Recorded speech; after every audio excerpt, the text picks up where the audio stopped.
Table of Contents, Accessibility in Practice, Colorado Department of Labor and Employment. All right.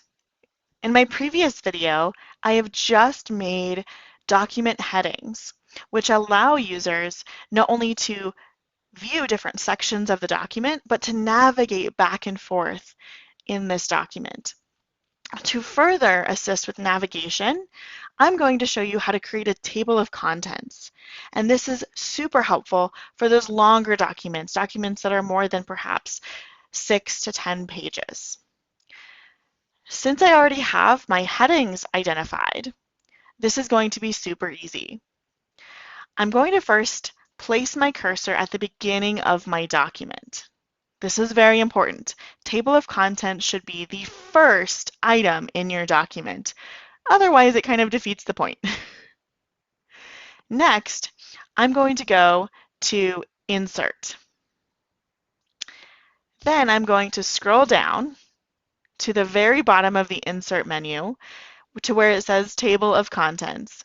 And there are 3 options, which are really just kind of how the table of contents will be displayed, either as plain text or text with dotted numbers or with links. I'm going to choose the last one because I like showing people that you can link to a specific section. So I'm going to show that one. And now I've inserted my table of contents. Simple as that. Now, to use the table of contents, users just have to select the item they wish to jump to, and it will tell them, here is the section, and then they'll select that link.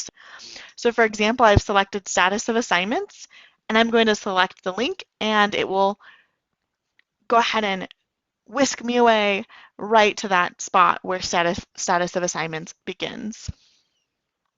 Again, this is really important, especially for longer documents, but don't be afraid to insert this into documents that you're working on that has a number of sections. Because again, this is going to help with navigation for all users, but especially users who use assistive technology. Find more videos on our YouTube channel at CDLE_DLSS.